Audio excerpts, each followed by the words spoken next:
नमस्कार. तर अबीर गुलाल या मालिकेच्या आजच्या भागात आपण पाहणार आहोत की अगस्त्य श्रीला सॉरी म्हणून झोपून घेतो.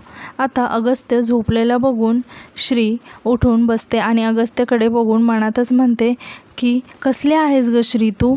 एवढा तो स्वतःहून पुढाकार घेऊन तुला सॉरी म्हणायला आला, पण तू काय केलंस? झोपायचं नाटक केलंस. तुझ्या एवढी स्वार्थी मुलगी कुठेच बघितली नाही.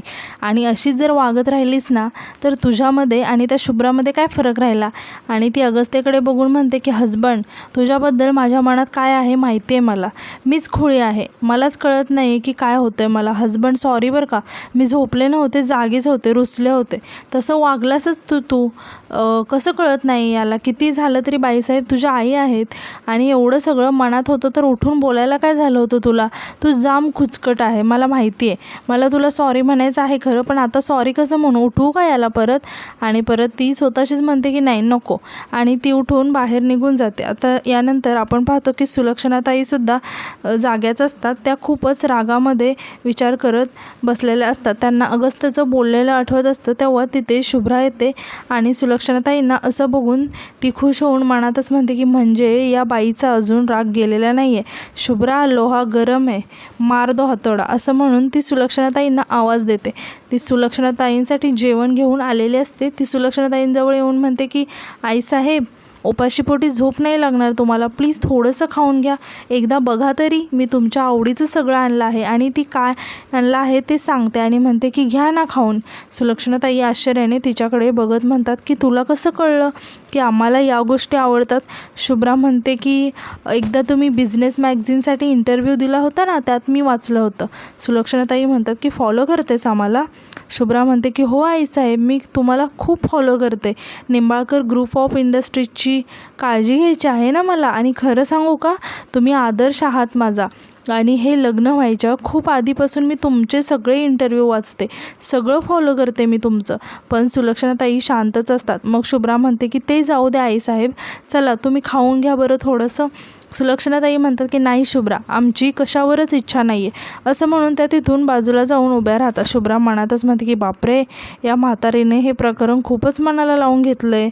पण असू दे, तू हे खा किंवा नको खाऊ, मी आपली पोळी भाजून घेते, असं म्हणून ती परत सुलक्षणाताईंकडे जाते आणि जेवणाचं ताट टेबलावर ठेवते.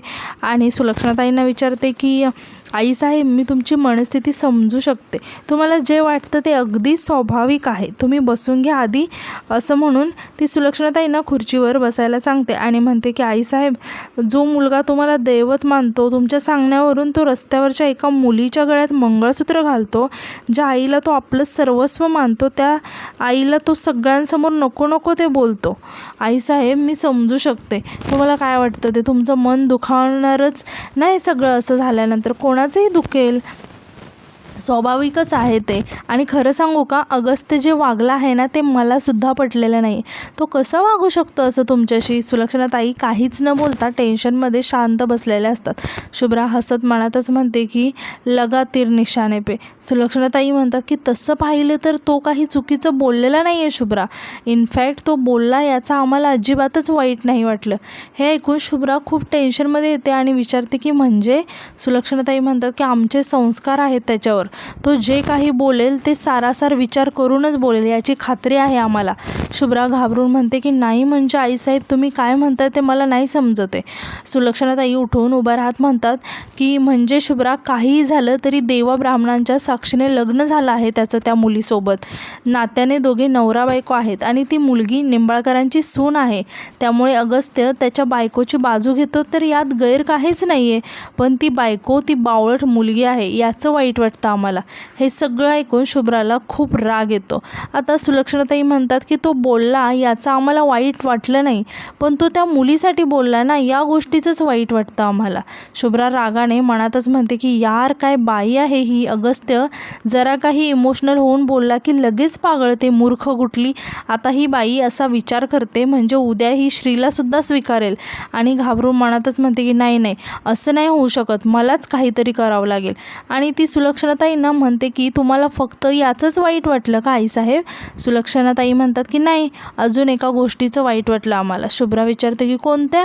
सुलक्षणाताई म्हणतात की हल्ली तो आम्हाला कमी आणि त्या मूर्ख मुलीला जास्त महत्त्व देतो. शुभ्रा खुश होऊन म्हणते की तेच तर म्हणते ना मी आईसाहेब. आणि ती सुलक्षणाताईजवळ येऊन म्हणते की हे पहा, आता तुम्ही करेक्ट मुद्द्यावर आला आहात. सुलक्षणाताई आश्चर्याने विचारते की म्हणजे आम्ही नाही समजलो. शुभ्रा म्हणते की म्हणजे आईसाहेब, हे जे घडतंय ना ते सगळं त्या श्रीमुळे घडतंय आईसाहेब. तुम्हीच मला नीट आठवून सांगा, याआधी कधी अगस्त्य तुमच्याशी असं वागलं आहे का? सुलक्षणाताई म्हणतात की नाही. शुभ्रा म्हणते की नाही ना, त्यामुळे हेच खरं आहे की श्री जेव्हापासून या घरात आले आहे, अगस्त्याच्या आयुष्यात आले आहे, तेव्हापासूनच तो असं वागायला लागला आहे की नाही तुमच्याशी? सुलक्षणाताई म्हणतात की you are right Shubhra. Shubhra म्हणते की हो आईसाहेब, हे सगळं श्रीच घडवून आणते आहे. ती सगळं तिच्या मनासारखं करते आहे. आणि तुम्हाला माहिती आहे का मला काय वाटतं? आणि परत शांत होत म्हणते की नको, नाही तर म्हणजे मी काहीतरी बोलेन आणि त्यांच्यामुळे उगाच गैरसमज होईल, त्यापेक्षा मी बोलतच नाही. सुलक्षणाताई टेन्शनमध्ये येऊन म्हणतात की शुभ्रा बोल. शुभ्रा खूप खुश होते आणि परत नाटक करत म्हणते की नाही नको आईसाहेब, तुम्ही घ्या जेवून. सुलक्षणाताई परत म्हणतात की शुभ्रा बोल. शुभ्रा म्हणते की आईसाहेब, मला काय वाटतं माहिती आहे का, श्री अगस्त्याला तिच्या मुठीत ठेवण्यासाठी हे सगळं करत आहे. सुलक्षणाताई म्हणतात की नाही, आम्हाला नाही वाटत की अगस्त्य तसा आहे. शुभ्राला परत खूप राग येतो आणि ती सुलक्षणाताईंना म्हणते की आईसाहेब, प्रत्येक आईला असंच वाटतं आपल्या मुलाबद्दल. नाही म्हणजे तुम्ही गैरसमज करून घेऊ नका. मला एवढंच म्हणायचं आहे की हे जे काही घडतंय ना सगळं, ते सगळं त्या श्रीमुळे घडतंय. तिने एवढी वर्ष गरिबीमध्ये काढले आहेत आणि आता तिला लॉटरी लागली आहे. ते मंदिराबाहेर भिकारी असतात ना, त्यांना खायला मिळालं की ते कसं हापापल्यासारखे करतात, अगदी तसंच वागते आहे श्री. आईसाहेब, तिला सगळं हवं आहे आणि त्यासाठी ती काहीही करायला तयार आहे. आणि म्हणूनच ती तुमच्यामध्ये आणि अगस्त्यामध्ये दुरावा आणण्याचा प्रयत्न करते. खरं सांगू का आईसाहेब, तुम्ही अगस्त्याच्या प्रेमामध्ये एवढ्या आंधळ्या झाल्या आहात ना की तुम्ही मूळ उद्देश सोडून वेगळाच विचार करत आहात. सुलक्षणाताई आश्चर्याने विचारतं की उद्देश?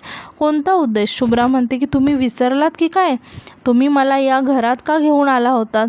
ते माझं आणि विशूचं लग्न लावण्याचा मूळ उद्देश काय होता आईसाहेब? तुम्हालाही ती या घरात नको आहे ना, आणि मलाही नको आहे. शपथ सांगते, तिचं तोंड बघायची इच्छा नसते माझी, तरीही बघावं लागतं. श्रीने जसं तुमचं नुकसान केलं आहे ना, तसंच तिने माझंही नुकसान केलं आहे. सुलक्षणाताई म्हणतात की तिला या घरातून बाहेर काढणं एवढं सोपं नाही आहे शुभ्रा. शुभ्रा म्हणते की अशक्य तर नाही ना आईसाहेब. हे सगळं कसं करायचं ते तुम्ही कम्प्लिटली माझ्यावर सोडा. तुम्ही फक्त माझी साथ द्या आणि मग बघा, श्री ज्या तोऱ्यामध्ये या घरात आली होती ना, तसंच मान खाली घालून तिला या घराबाहेर पाठवते की नाही ते बघा. सुलक्षणाताई म्हणतात की तुला काय वाटतं शुभ्रा, आम्ही हे काम करू शकत नाही का? पण आम्ही हे करत नाही आहोत, त्याचं कारण आहे अगस्त्य. शुभ्रा ओरडून म्हणते की काही होणार नाही माझ्या अगस्त्याला. सुलक्षणाताई तिच्याकडे आश्चर्याने बघायला लागतात. शुभ्रा घाबरून म्हणते की म्हणजे आपल्या अगस्त्याला? आईसाहेब, मी प्लॅनच असा करेल की अगस्त्याला काहीच होणार नाही. आईसाहेब, तुमची शत्रू ती माझी शत्रू. तुम्ही अजिबात काळजी करू नका. तुम्ही फक्त माझ्या पाठी ठामपणे उभ्या राहा. आणि विचारते की राहाल ना? पण सुलक्षणाताई काहीच बोलत नाहीत. मग शुभ्रा म्हणते की मला माहिती आहे तुम्ही राहाल, पण ते सगळं जाऊ द्या, तुम्ही जेवून घ्या थोडंसं. सुलक्षणाताई म्हणतात की नाही शुभ्रा, आमची इच्छा नाही आहे. शुभ्रा आग्रह करत म्हणते की प्लीज आईसाहेब, मी एवढ्या प्रेमाने आणलं आहे तुमच्यासाठी. असं म्हणत ती सुलक्षणाताईंना बसायला सांगते आणि जेवण भरवत म्हणते की आईसाहेब, तुम्ही आता कसलीच काळजी करू नका. तुम्ही आता सगळ्या चाव्या माझ्याकडे देऊन टाका. सुलक्षणाताई शुभ्राकडे आश्चर्याने बघायला लागतात. शुभ्रा म्हणते की म्हणजे तुम्ही माझ्यावरती विश्वास ठेवा आईसाहेब, सगळं माझ्यावर सोडा. असं म्हणून ती सुलक्षणाताईंना जेवण भरवायला लागते. सुलक्षणाताई थोडंसं इमोशनल होत म्हणतात की शुभ्रा, या घरात तू एकटीच आहे की जिला आमची मनापासून काळजी वाटते. आमची निवड चुकली नाही आहे. नंतर आपण पाहतो की परी एकटीच खिडकीमधून बाहेर बघत बसलेली असते. तेव्हा तिथे श्री येते आणि परीला बघून स्वतःशीच म्हणते की एवढ्या रात्री परी एकटीच का बसली आहे? वहिनी रागावले असतील कदाचित.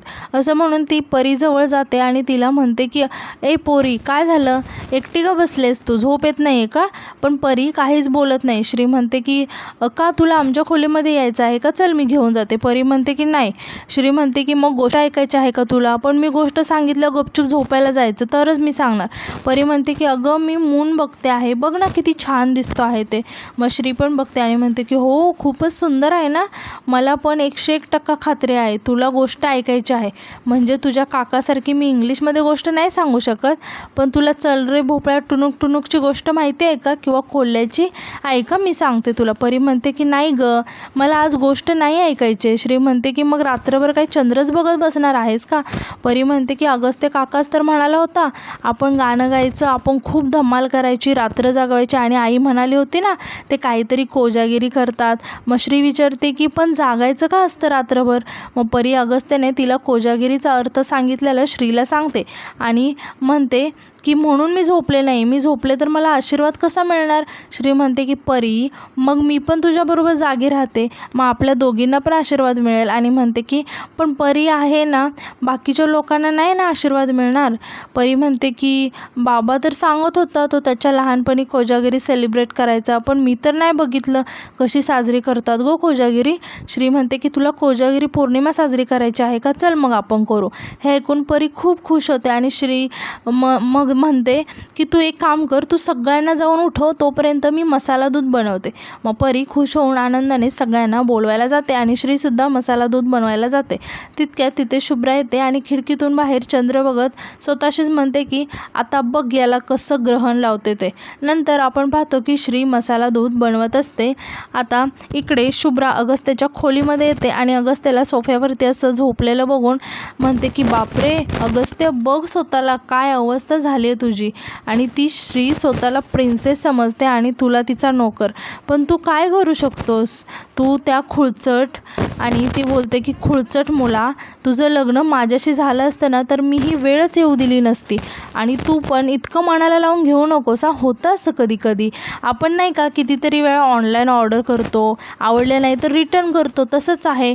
आणि तुझ्या बाबतीत पण तसंच झालं आहे ना. डिस्प्लेला तू माझा फोटो पाहिलास आणि डिलिव्हर झाली ही श्री, आणि या श्रीला रिप्लेस तर मी करणारच, फक्त थोडा वेळ दे मला, मग तू, मी आणि ऐशो आराम सगळं माझं होईल.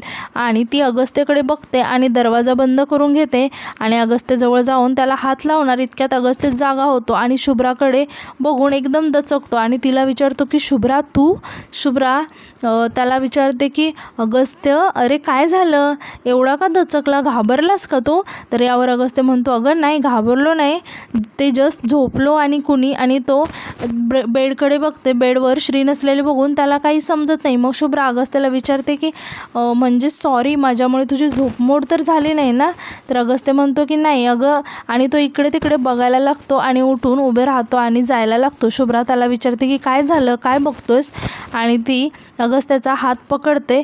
अगस्त्य शुभ्राकडे शॉक होऊन बघायला लागतो. तेव्हा शुभ्रा अगस्त्याला म्हणते अगस्त्य थांब ना, मला थोडं बोलायचं आहे तुझ्याशी. अगस्त्य शुभ्राला म्हणतो की शुभ्रा प्लीज हात सोड. शुभ्रा मात्र अगस्त्याकडे बघतच असते आणि ती हात सोडत नाही. त्यावेळेस अगस्त्य रागाने शुभ्राला म्हणतो की शुभ्रा हात सोडशील? आणि तिला विचारतो की श्रीला पाहिला आहेस का कुठे? शुभ्रा स्वतःशीच म्हणते की मला इथे हम तुम कमरे में बंद हो वाली फिलिंग येते आणि याला त्या श्रीची पडली. आणि ती अगस्त्यला म्हणते की श्री परीसोबत आहे. अगस्त्य विचारतो की परीसोबत? आणि परीसोबत का आहे ती? आणि तो शुभ्राला विचारतो की आणि तू इथे का आली आहेस? आता शुभ्रा यावर म्हणते की अगस्त्य मी डिस्टर्ब आहे, तुझी मैत्रीण डिस्टर्ब आहे. अगस्त्य विचारतो की काय झालं? मग शुभ्रा म्हणते की आज जे काय झालं ना अगस्त्य, सगळेच खूप डिस्टर्ब झालेत ना त्याच्यामुळे, आणि आईसाहेब तर सगळ्यात जास्त डिस्टर्ब झालेत आणि तूसुद्धा डिस्टर्ब झालाच असणार आहेस. पण काळजी करू नकोस अगस्त्य, मी एक प्लॅन बनवला आहे ज्याच्यामुळे आपल्या घरातले सगळेच परत एकदा आनंदी होतील आणि एकत्र येतील. तेव्हा अगस्त्य विचारतो की काय आहे प्लॅन? मग शुभ्रा म्हणते सरप्राईज. आता यानंतर आपण पाहतो की श्री इकडे मसाला दूध तयार करून अगस्त्याला बोलवण्यासाठी जाते आणि ती खोलीच्या बाहेर येऊन दरवाजापाशी उभे राहून म्हणते की हजबंड, मला माहिती आहे की मी तुला आज खूप दुखावलं आहे, खूप रागाने बोलले आहे, पण तू मला काहीच बोलला नाहीस. मी दुखावलं आहे तुला माहिती आहे मला, पण हा सगळा रुसवाना आता पळून जाणार आहे. असं म्हणून ती दरवाजा उघडते आणि एकदम शॉक होते आणि आजचा भाग इथेच संपतो.